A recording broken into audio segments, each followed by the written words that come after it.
Hola, ¿qué tal? Bienvenidos al Colegio de Empresarios. Estamos en la materia Ética en las Organizaciones y estamos en nuestra sesión número 2. Mi nombre, soy el maestro Aldo Sánchez y vamos a continuar con este tema que tiene que ver con el análisis ético, las teorías éticas de las escuelas y bueno, ir armando toda la parte teórica de primera mano de lo que corresponde la ética como estrategia bien inducida en las organizaciones.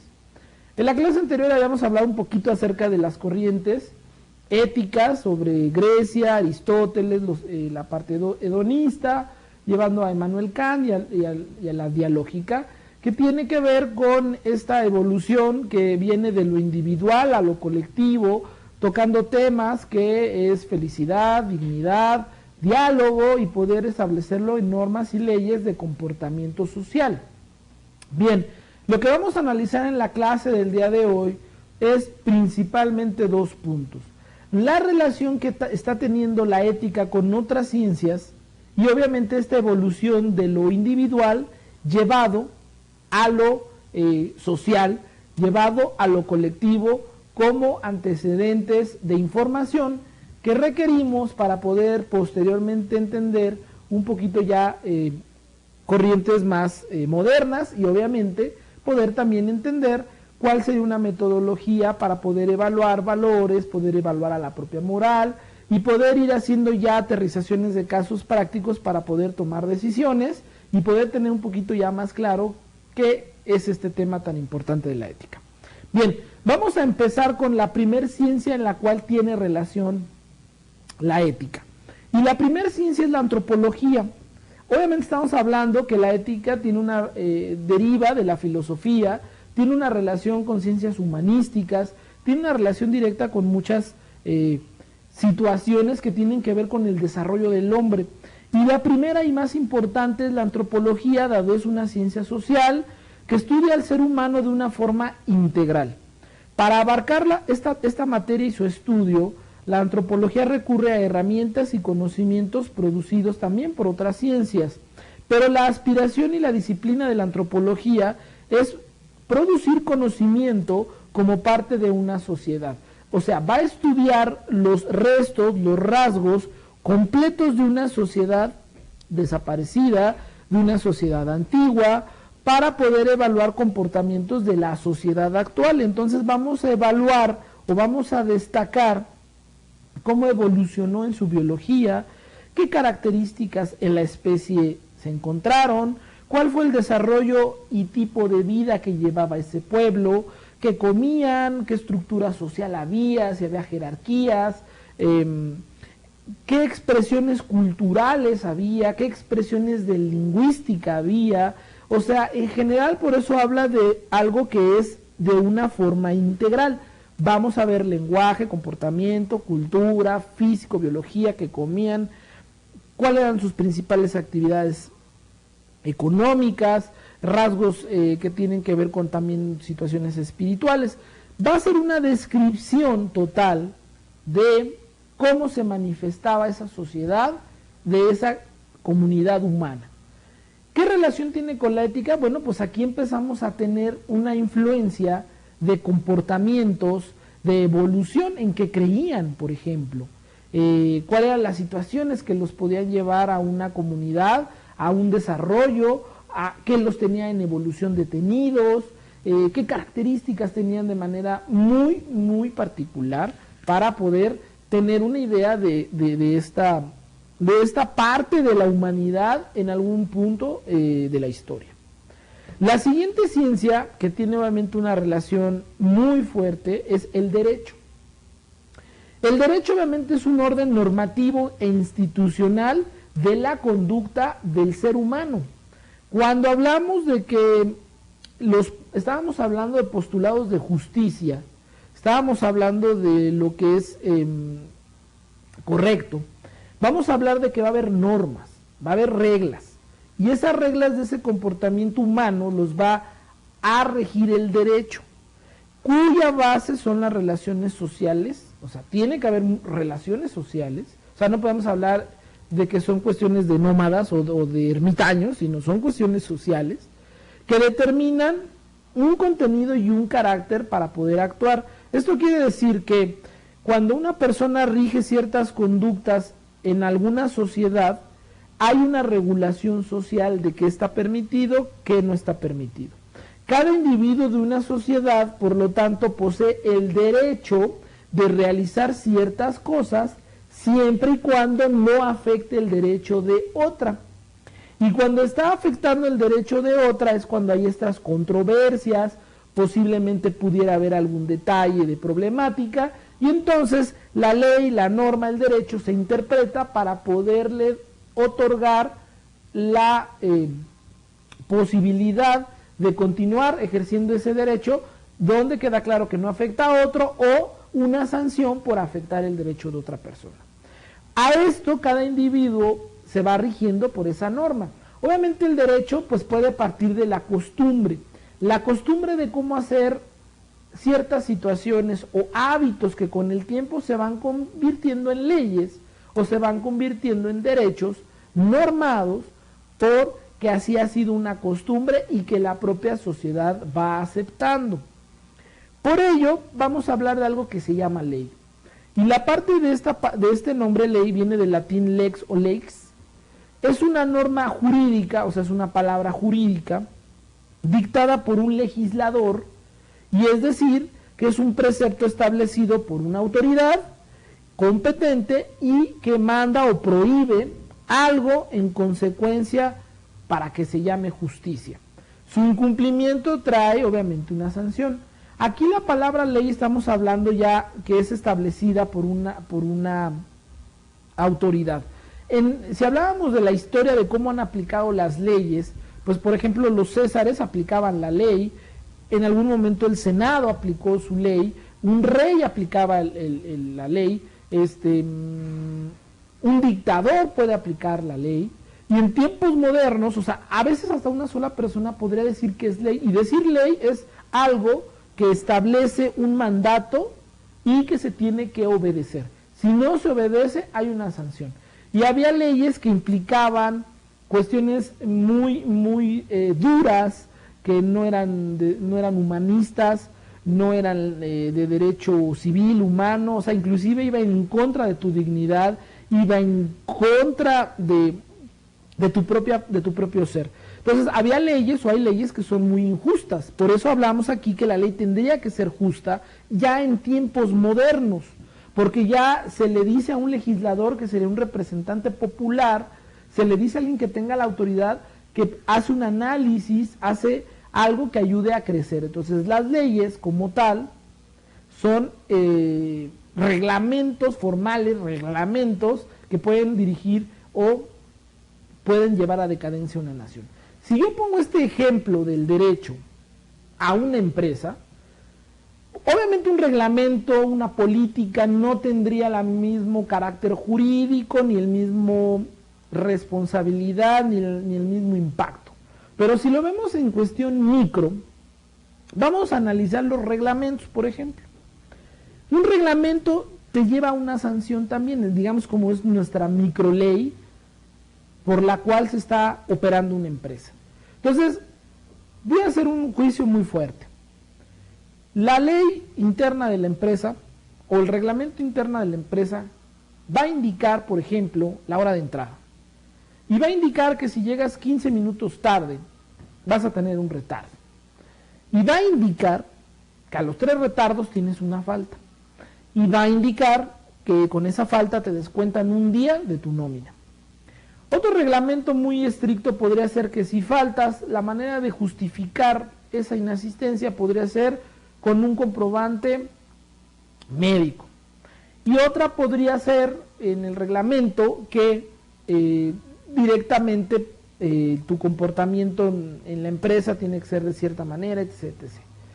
Pero si lo vemos desde el punto de vista ético y de un punto de vista global, a mí me gustaría hacer énfasis que los reglamentos cumplan con la obligación tanto de la empresa como de los trabajadores en las obligaciones mínimas que tienen. Por ejemplo, yo diría todos los empleados, sin excepción alguno, tendrían forzosamente que tener seguro social, derecho al ISSSTE, derecho al Infonavit, derecho a una caja de ahorro, y todos van a tener un seguro de vida, ¿no? Qué volado, mano, ¿no? Pues eso genera gastos, ¿no? Pero parte de la ética y de la ley es eso. ¿Por qué? Porque por otro lado en mis reglamentos yo voy a pedir que los resultados, que lo que estemos haciendo sea de una manera objetiva y con sentido. Entonces, la ley puede ser manejada directamente hacia algo económico, directamente hacia algo que haga crecer a la gente, pero los reglamentos pueden ser como leyes. Y en este sentido el derecho pues va marcando que ya al momento de llevar a la norma algo, o sea, ya sea normativo, ya va a implicar una sanción porque hay derechos muy importantes. Ya la parte de no me importa de qué religión eres, no me importa en algún sentido cuestiones personales, pero lo que sí nos debe de importar es que el comportamiento adecuado de una persona puede ser establecido en un ambiente armónico. Muchas empresas, muchas personas me preguntan a mí que el ambiente de la empresa es muy nefasto, es muy malo, todos se pelean, todos están uno en contra de otro, y que fulanito no le hable, que perenganito no me pela, y mucho se basa en este tipo de temas que tiene que ver en los ambientes, en las formas del reglamento, y que a veces los reglamentos no se respetan, no se llevan a cabo. Los reglamentos nada más se hacen para tener justificaciones cuando te van a correr y decir, pues tengo como pretexto, tengo como incidente que tú no cumpliste nunca el reglamento, pero nunca lo ejerciste y nunca le dijiste nada. Entonces, también el ser ético tiene que ver con darle cumplimiento a la ley, pero la ley es una herramienta muy importante para poder normar actitudes y procedimientos. La otra materia que tiene una relación muy importante es la sociología. La sociología utiliza múltiples técnicas para investigar, de momento que puede ser esto algo muy presente, qué diversas causas o significados o influencias culturales están motivando la tendencia de comportamientos en la sociedad, esencialmente cuando se encuentran en convivencia mutua las personas, los seres humanos, y dentro de este espacio o hábitat temporal que están compartiendo, hay comportamientos sociales que tenemos que identificar, y esos pueden modificar la ley, pueden modificar la ética y la moral de las personas. Entonces la sociología es irnos al presente y ver qué motivaciones, qué factores están haciendo que hoy las sociedades tengan ciertos comportamientos. Y a esto me refiero, por ejemplo, porque actualmente las sociedades tienden a la globalización. Y cuando hablamos de la globalización, estamos hablando que a lo mejor una tendencia muy real es que hoy hay muchos jóvenes, por ejemplo, en México.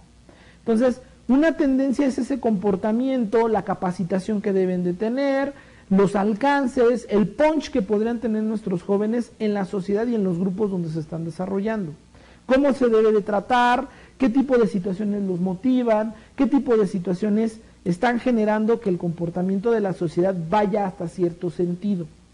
Y esto también va a implicar valores muy importantes en la empresa, porque yo tendría que analizar, de acuerdo a las personas que lo integran, la capacitación que tienen o educación, las experiencias, sus niveles socioeconómicos, qué tipo de comportamientos hay en mi empresa y si ese es el que yo deseo. ¿Qué tipo de comportamiento hay? ¿Qué limitantes tiene? Por ejemplo, si tú tienes muy claro que la limitante más importante de tus colaboradores es que no te entienden lo que les dices, las instrucciones, porque falta educación, porque les falta entendimiento, pues inmediatamente mandarlos a capacitar para que entren en el mismo canal de comunicación que tú. Si no, caray, hay que traer otras personas que tengan ese requisito que tú requieres. Pero hay que tomar una decisión, no te puedes quedar estático esperando que las cosas se resuelvan de manera automática. Entonces, la sociología lo que va a hacer es estudiar los comportamientos actuales, ¿sale? Y eso nos va a llevar a una cuarta disciplina muy importante, que es la psicología.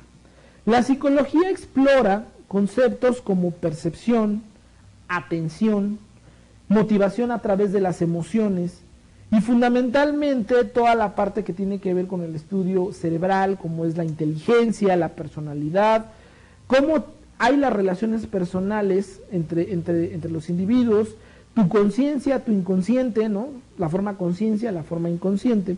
Y la psicología emplea métodos empíricos cuantitativos, así lo marca la norma, porque va a investigar y va a analizar el comportamiento de acuerdo a este tipo de elementos que estamos comentando.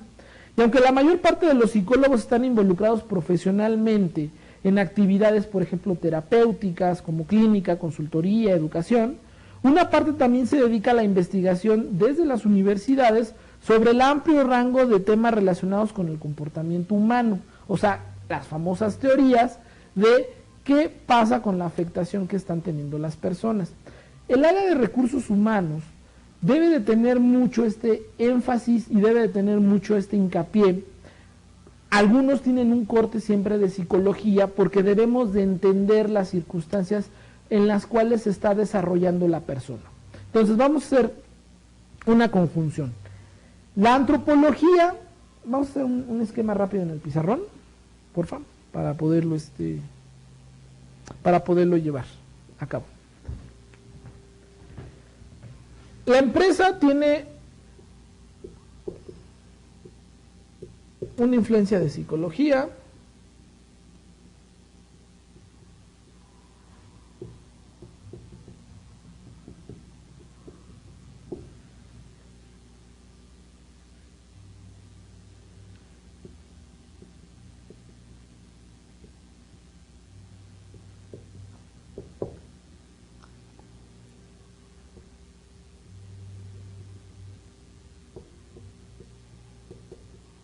¿Okay?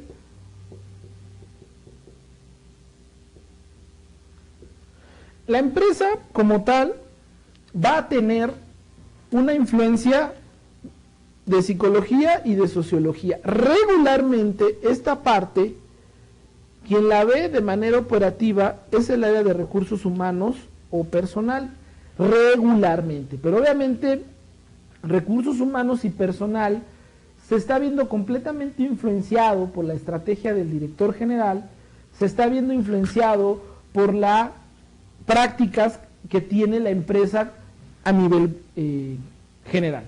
Entonces, si estamos hablando que un individuo, cuando entra en contacto con equipos de trabajo, con otras áreas de la empresa, estamos hablando que ya tiene una sociabilidad y herramientas y estrategias de sociología se pueden aplicar para entender comportamiento social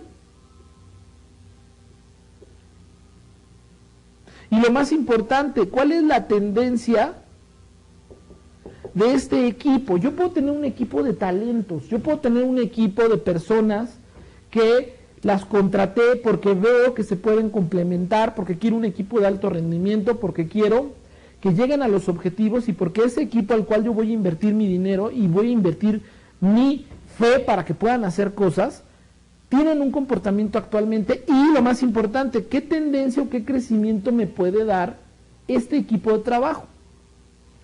Y la parte de psicología tiene que ver con el individuo y el individuo finalmente tiene percepciones, tiene comportamientos, tiene motivaciones, tiene emociones, tiene etcétera, etcétera, etcétera. Entonces, como tal, el individuo tiene una cierta serie de características que también va desarrollando y que también lo definen.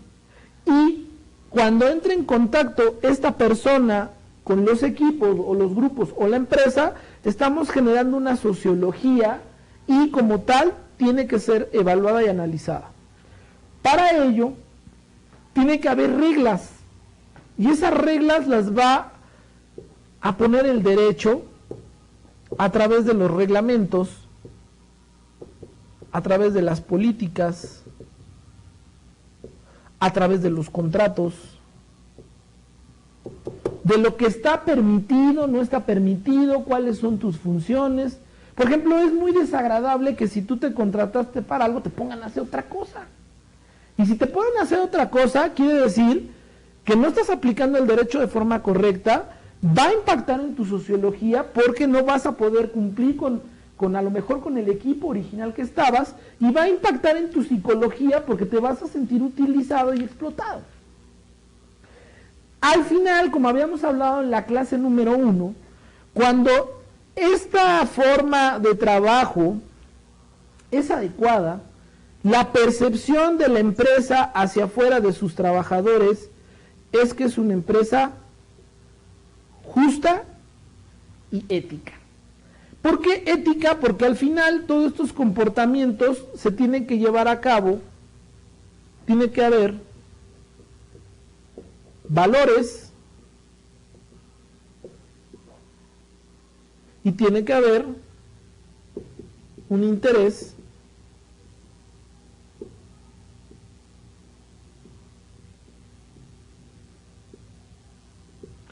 porque no haya injusticias. Y recuerden que las injusticias pueden tener varias connotaciones.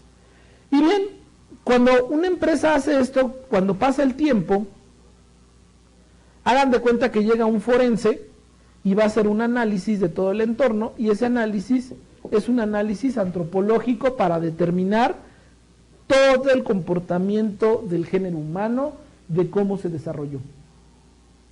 Obviamente para una empresa es muy importante esta parte, porque hay personas de recursos humanos que están ajenos al comportamiento jurídico y están ajenos al comportamiento de cada persona. Y obviamente cuando tienen los problemas de la sociología en la empresa, que porque hay ambientes difíciles y no se dan los resultados, pues tiene que ver con esos factores. Y obviamente la ética juega un papel importante como estrategia, porque el director general es quien va a facilitar que todas estas situaciones se lleven a cabo.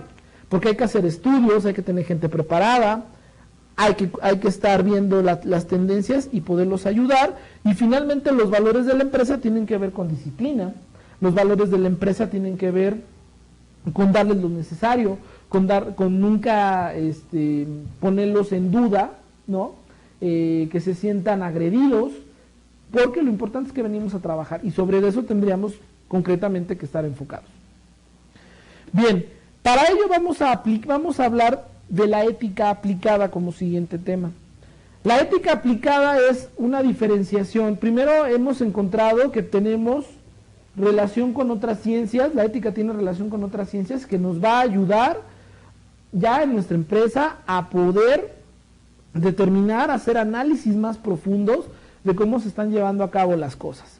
Ahora vamos a ver desde el punto de vista teórico cómo podemos o dónde entra la ética aplicada en algunos temas profesionales y con ello terminar un poquito este avance de introducción del estudio general de la ética como un medio que nos va a ayudar a estar en mejores estrategias con nuestras organizaciones.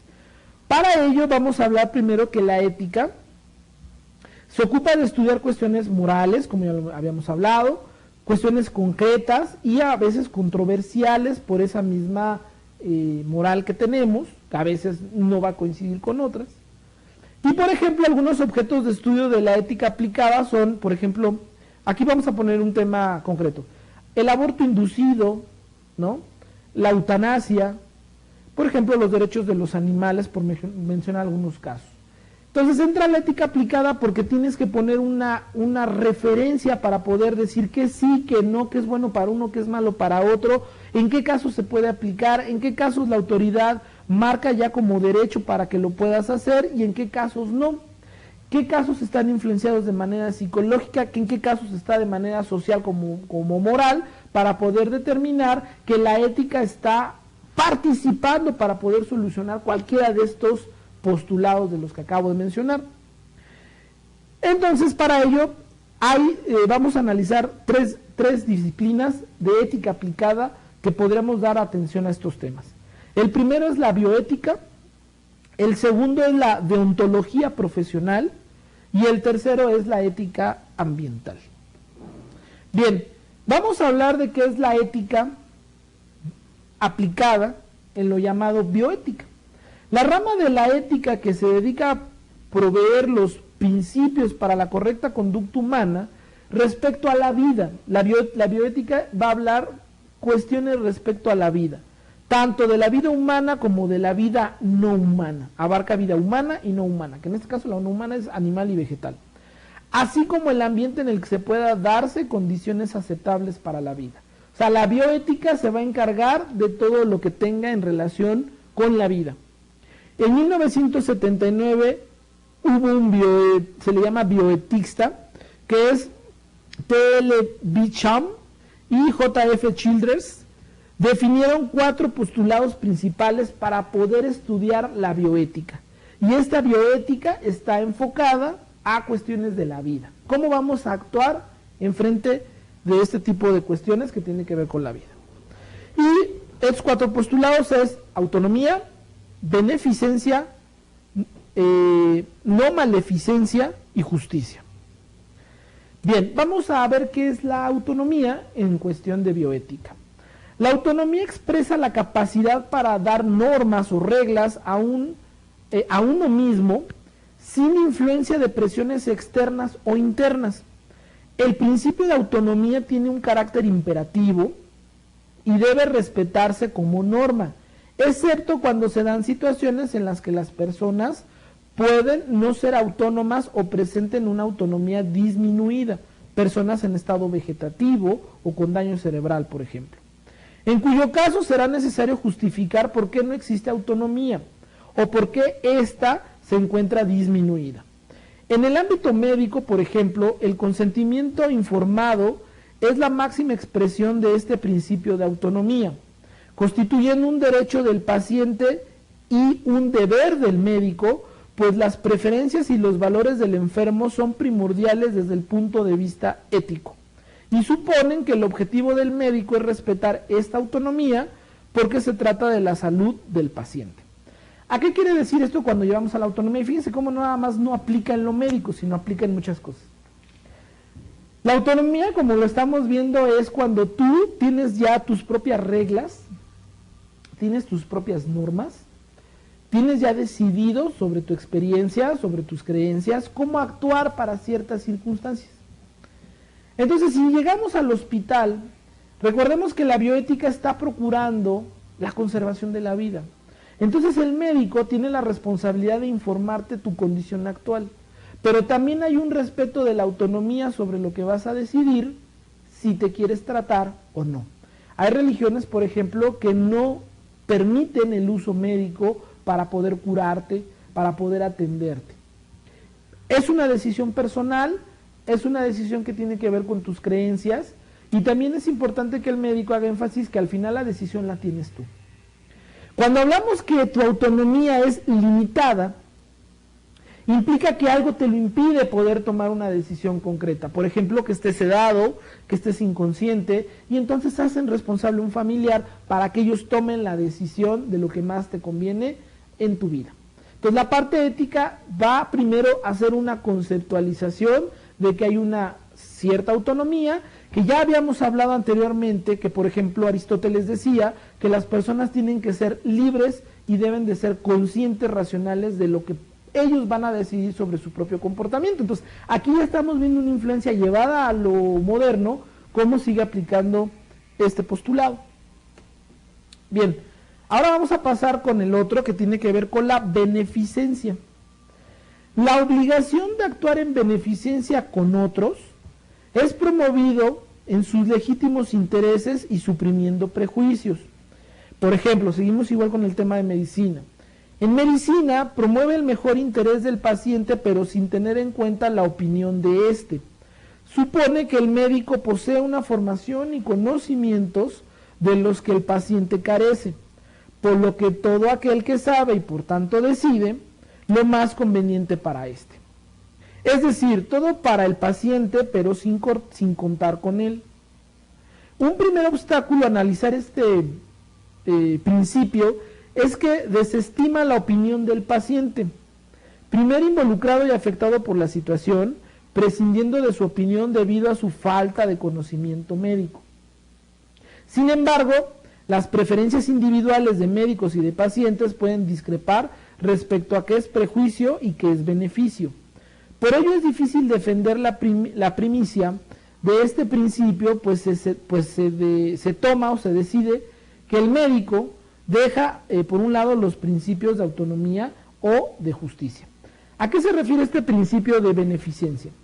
Cuando una persona es consciente por su educación, por su formación, por su capacidad que tiene, por ejemplo, pone el médico, va él a pretomar, se le llama como a tomar una decisión antes de consultarlo con el paciente, o sea, no, como que no respeta su autonomía, pero lo hace por su bienestar, lo hace por su bien común.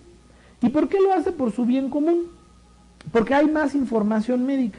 Un médico puede decir, le tuvimos que suministrar, le tuvimos que hacer, le tuvimos que intervenir, a lo mejor fue en una situación de urgencia.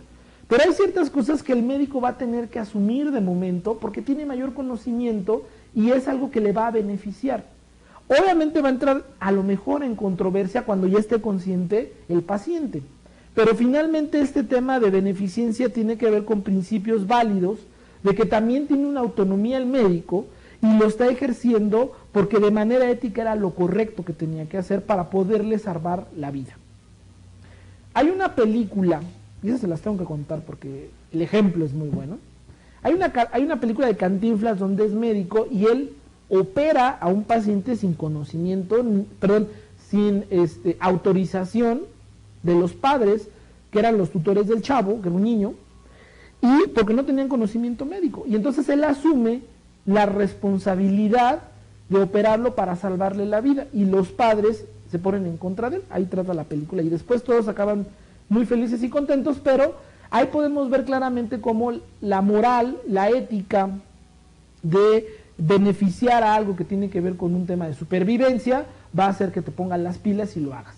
No teniendo en cuenta, o sí teniendo en cuenta las repercusiones legales que puede tener. Entonces aquí ya empezamos a ver cómo empiezan a chocar las cosas, porque la ley dice una cosa, pero el acto moral y la ética dice otra, pero al final se hace en función de una beneficencia. ¿Sale? Bien, otro tema que tiene que ver con la bioética, y estamos hablando que estos temas tienen que ver con la vida, la supervivencia. El tema de la no maleficencia es abstenerse intencionalmente de realizar acciones que puedan causar daño o perjudicar a otros. ¿Sale? Es un imperativo ético válido para todos, no solo en el ámbito biomédico, sino en todos los sectores de la vida humana. En medicina, sin embargo, este principio debe encontrar una interpretación adecuada, pues a veces las actuaciones médicas dañan para obtener un bien. Entonces, de lo que se trata es que no perjudicar innecesariamente a otros. El análisis de este principio va de la mano con el de la beneficencia, para que prevalezca el beneficio sobre el prejuicio. Las implicaciones médicas, por ejemplo, del principio de la no maleficencia son varias. Tener una formación teórica y práctica rigurosa y actualizada permanentemente, para dedicarse al ejercicio profesional. Investigar sobre tratamientos, procedimientos o terapias nuevas para mejorar los ya existentes, con objeto de que sean menos dolorosos y lesivos para los pacientes. Avanzar en el tratamiento del dolor, evitar la medicina defensiva y con ello la multiplicación de procedimientos y o tratamientos innecesarios. Bien, aquí lo que podemos ver es que la no maleficencia es, a veces, de manera ética, participar sin actuar. ¿A qué me refiero con esto? Muchos médicos tienen este tema de informar a sus pacientes otra serie de alternativas, otra serie de métodos para curarse, otro tipo de procedimientos o tratamientos, o inclusive que lo trasladen a otro hospital donde puede recibir esta persona un mejor tratamiento porque ahí hay más especialidades, hay mayores equipos. También una parte ética, aquí se menciona de que el tema de para no perjudicar a veces es no actuar, porque la situación está de tal manera grave o está de tal manera implícita en una reacción muy fuerte que el médico concluye, o la ética concluye, en que es mejor tener paciencia y poder actuar de otra manera mejor con otros elementos. Y bueno, aquí cuando habla de los procedimientos y terapias nuevas, pues a veces el que tú te rijas a una terapia nueva, a un medicamento nuevo, pues te puede ayudar y no necesariamente que tú estés exclusivo con la parte en que tú estás desarrollando.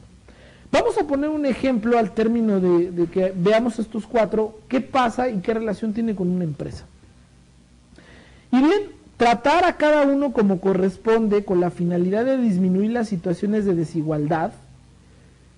Tiene que ver, esta parte de justicia, es que dicen, trata a los iguales como iguales y a los desiguales como desiguales. Este principio de justicia tiene que ver con que todas las personas se deben tratar de la misma manera. No puedes hacer un distintivo por ninguna circunstancia, ni étnica, ni de lengua, ni de economía, ni de partido político. O sea, tienes que tener una situación importante.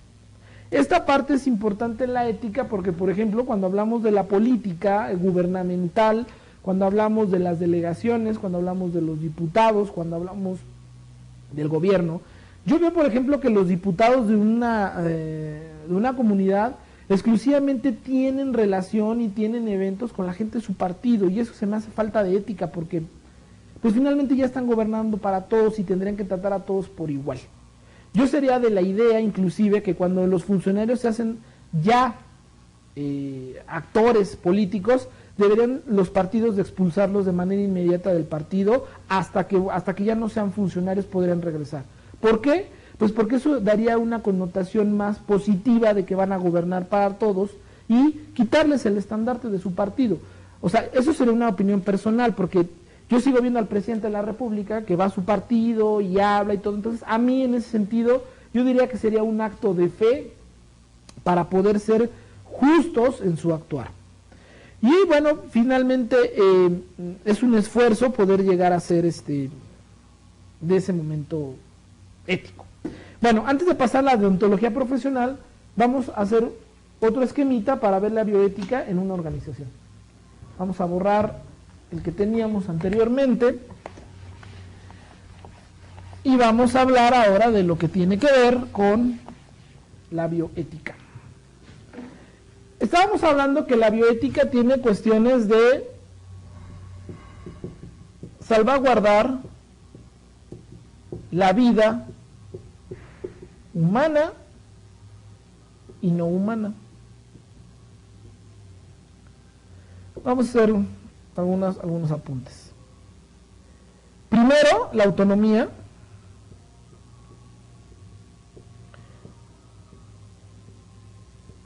La beneficencia.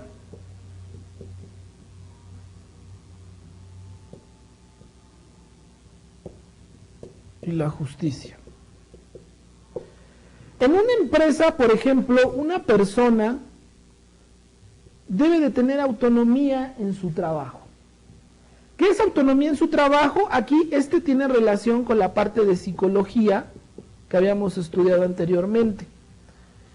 ¿Por qué? Porque finalmente las personas debemos de tenerles fe de lo que puedan hacer, debemos de tenerles el respaldo de lo que están haciendo, porque para ello los contratamos.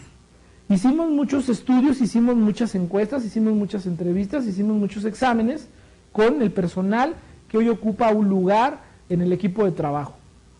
Y finalmente esta autonomía también debemos de respetarla, en qué creen, cuáles son sus ideales, cuáles son sus sueños, tenemos que respetarlo. Pero de alguna manera este respeto tiene que darse en una manera en donde también entienda la autonomía de otras personas y la propia autonomía que tiene la empresa. ¿Cuántas veces no ha sucedido que tu jefe no te pela? Tu jefe no te pela, tu jefe está muy ocupado, a tu jefe no lo ves y te sientes como desmotivado y dices, ¿sabes qué? Pues ya vengo a renunciarte porque pues como que no me pelas. Y entonces lo que pasa es que no entendemos que también tienen otras personas su propia autonomía. La parte de la beneficencia como tal, pues entonces entraría ya como equipo de trabajo, y aquí entraría un poquito la sociología. Tendríamos que estudiar básicamente qué beneficios con nuestras actitudes, con nuestras acciones, estamos beneficiando a los equipos de trabajo en la empresa. Siempre es muy cierto evaluar qué resultados se está dando, ¿qué acciones estás haciendo de compañerismo, de compartir, de hacer? Si yo tengo el conocimiento y te puedo ayudar, adelante. Tiene que ver con ese sentido. La no beneficencia obviamente es no participar o mantenerse en stand-by sobre algunas situaciones, problemas que tiene la empresa. Por ejemplo, yo no actué en cierta situación porque considero que podía perjudicar a la empresa. Inclusive el que tú no seas cómplice de algo que tú consideres que está mal, es lo correcto. Yo no puedo participar en eso, yo no puedo facilitar, o sea, si yo estoy viendo que en los procesos que estamos desarrollando esto viene mal, oye caray, yo tengo que levantar la mano y decir, discúlpenme, pero viene mal. Obviamente eso puede agredir a la autonomía de otra persona. ¿Y cuántas personas prefieren quedarse callados, ahí ya de parte negativa, de no denunciar algo por meterse en problemas con las demás personas? Entonces, tenemos que saber que no debemos de participar en cosas que dañen la imagen de la empresa, que dañen los valores de la empresa y obviamente que lo hagamos de esta manera. Les voy a contar una anécdota que un día me pasó en una empresa. Esa anécdota está buenísima. Para esto, los quiero remontar en una línea de tiempo. El día lunes, el día martes, miércoles, jueves y viernes. Estaba trabajando en una empresa en donde el día martes el área de contabilidad, el área de conta, estaba integrado por 3 personas, el gerente y 2 auxiliares. Bueno, uno de los auxiliares era quien llevaba las cuentas del banco.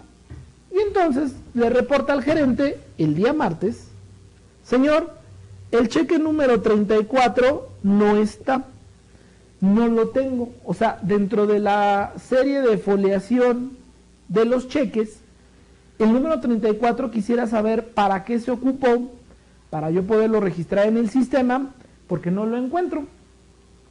Entonces el jefe dijo, déjame tantito, lo busco y te aviso. Día miércoles, va otra vez el auxiliar con el jefe. Señor, ¿qué pasó con el cheque? No lo encuentro porque fíjese que necesito registrarlo. Porque pues estamos en la parte operativa de contabilidad y entonces necesito saber en qué se ocupó ese cheque. Yo lo busco, tú no te preocupes, tú tranquila, como dijera un cuate que tengo, aliviánate, ¿no? Entonces, no pasa nada. Y el día jueves, tómala muñeco, se cobra el cheque número 34. Se cobra por la cantidad de 15,000 pesos. Señor, estoy viendo nuestras cuentas bancarias, ya viene el otro auxiliar, no el que reportó, sino viene el auxiliar 2 y le dice, señor, le paso el estado de cuenta, pero de acuerdo a sus indicaciones de sus pagos, hay 15,000 pesos que están pagados que no están reportados en su orden de pago de usted. Ah, caray, ya entonces el gerente dice, a ver, vamos a ver, checa y dice, ¡ay! Es el cheque que nos falta. Me lo robaron. Porque al final fue cuando se preocupó, fue y lo buscó y no lo encontró. No aparecía el cheque. O sea, el cheque no apareció. Y entonces lo cobraron por 15,000 pesos. Pues robo. O sea, se robaron el cheque, lo cobraron, tan. Bueno, llega el dueño de la empresa el jueves. Y se arma el mitote, ¿no? Oye, pues ¿qué pasó con la lana? Pues ¿cómo que se lo robaron? Pues ¿quién fue? Y entonces, pues ya empezó el sospechosismo, dijera un presidente, y el sospechosismo empezó con las áreas alrededor, con todo el área de contabilidad, y entonces, el día jueves determinan levantar un acta en el Ministerio Público. Y entonces el Ministerio Público empieza a interrogar cómo estuvieron los hechos. Y el día viernes empieza la investigación. Bueno, dentro de la declaración que hacen todos, el contador, que es el responsable, declara que él el día jueves se entera que faltaba el cheque. Él se entera que el día jueves faltaba el cheque y que ese día se dio cuenta que se lo habían robado. Bueno, para no se lo hagan ni cansada, el día martes de la otra semana, uno de los videos muestra quién cobró el cheque en el banco, lo muestra. Y resulta ser que la persona que paga, bueno, cuando cobran el cheque, obviamente el banco se declara en quebranto, o sea, declara aceptar el pago por la falsificación de la firma, porque la firma no era clara, o sea, no era idéntica, y fue pagado el cheque. Entonces el banco asume el riesgo, le regresa los 15,000 pesos a la empresa, pero el banco sigue ya con su jurídico el tema, y entonces el banco ve en las cámaras y resulta que cuando cobraron el cheque cometieron el error de pagar un teléfono, y con ese teléfono ubicaron un domicilio, y con ese domicilio ubicaron quién era el que había cobrado el cheque, que resultó ser pariente de uno de los auxiliares.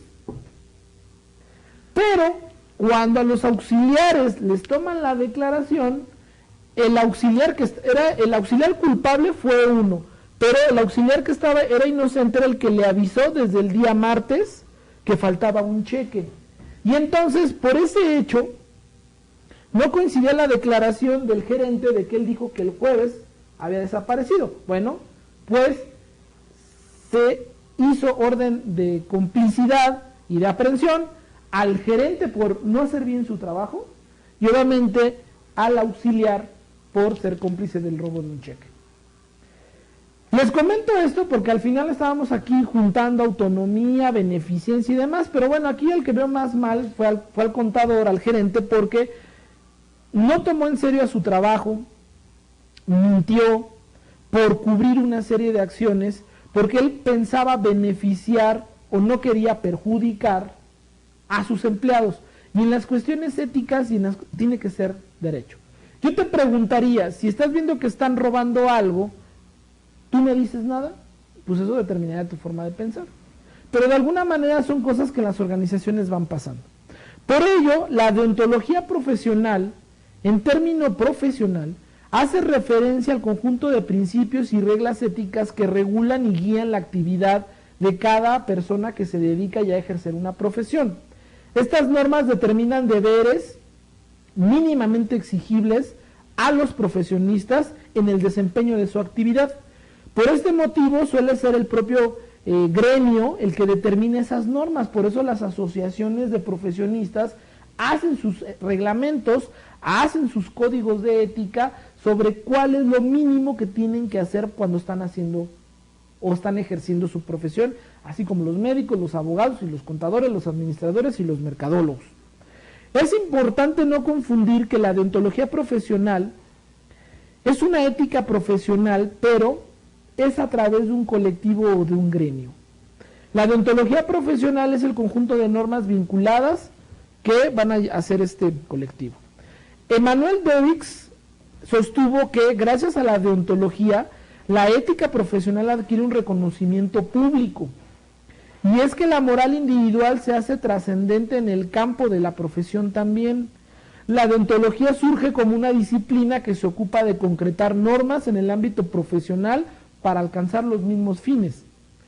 Otro autor, por ejemplo, Bentham, considera que la base de la deontología es el utilitarismo, así como habíamos mencionado anteriormente, lo que significa que los actos de las personas se consideran buenas o malas en función de la felicidad global que puedan generar en conjunto como gremio. Según este marco teórico, el fin de una acción debe ser conseguir la máxima felicidad para el mayor número de personas. De este modo, toda acción que conduzca a este fin será aceptada como moralmente correcta. Y bien, ya para terminar el tema del día de hoy, vamos a analizar qué es la ética ambiental. La ética ambiental estamos poniendo como referencia a la revista de Filosofía Aplicada de 1993, en donde la autora Berta Nates expuso la idea comúnmente aceptada del equilibrio ecológico existente entre los seres animales, entidades vivientes, y animados, no animados, entidades no vivientes. Para Berta Neitz, como parte importante de los pensadores del ambiente, hizo énfasis que hay un rápido proceso de industrialización.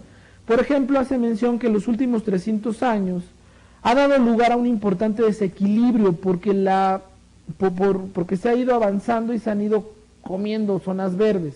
Hoy la preocupación creciente sobre el calentamiento global, por ejemplo, subraya la aceptación general de la preservación del medio ambiente como un asunto vital y de importancia.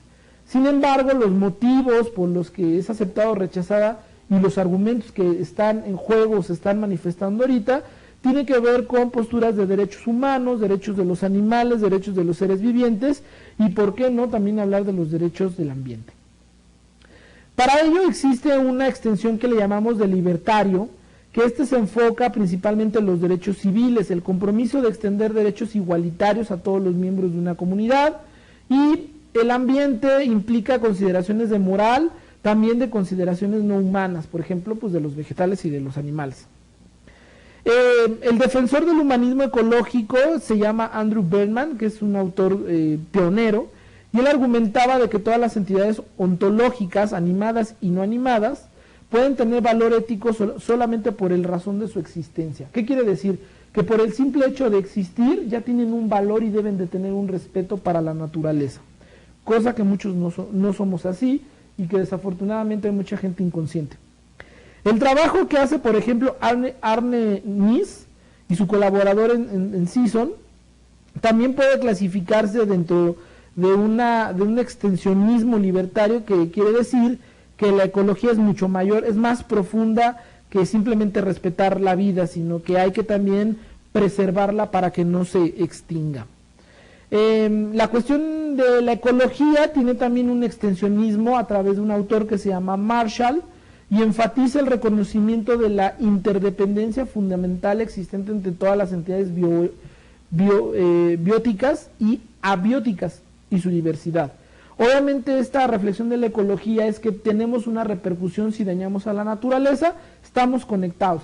Aquí me recuerda mucho la película de Avatar, donde pues la naturaleza con este roble sagrado tiene una relación con todos los habitantes, y eso es real.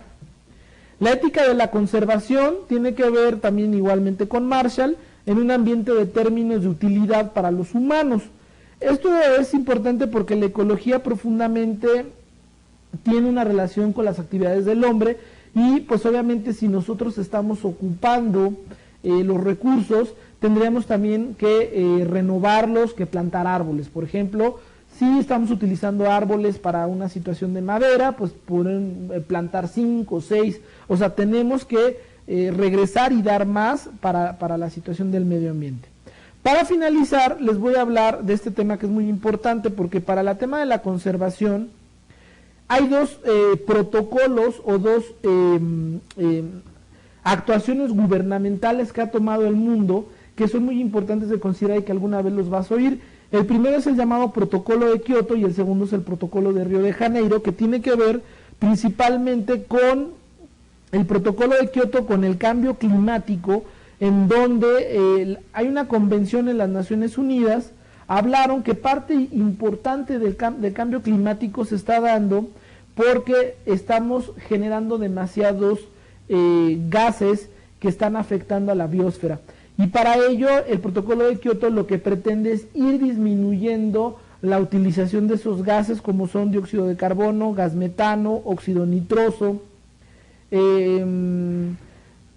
perfluoraciones de carbono, hexafluoro de azufre. Y bueno, finalmente esto empezó en el 2008 y ha ido disminuyendo en un 5% de manera global.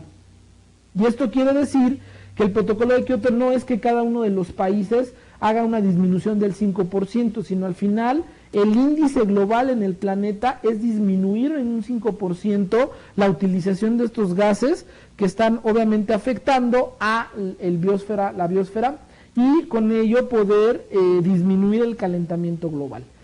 Este ejemplo que quiero poner del protocolo de Kioto, porque por ejemplo el protocolo de Río de Janeiro hablaba de ciertos minerales que están entre los ríos de Brasil, en donde también obviamente hay una afectación. Pero Lo importante es que igual en tu empresa o en tu entorno puedes hacer acciones que lleven a la disminución de lo que está afectando el medio ambiente o lo que está afectando el exterior o lo que está afectando tu empresa. Hay factores que afectan a las empresas tanto en su ambiente, en su ecología, como a las personas. Entonces, si tú el día que seas director, que seas gerente, porque estamos formando personas responsablemente sociales, tienes esto en consideración de disminuir en lo global y ayudar a la sociedad, ayudar al país, ayudar al planeta en un porcentaje mínimo que te pongas de objetivo, será más interesante tu vida. Bueno, con esto vamos a llegar al final de esta sesión. Continuamos la siguiente, te invitamos a bajar tu cuestionario de actividades. A nombre del Colegio de Empresarios, soy Aldo Sánchez y nos vemos la próxima clase.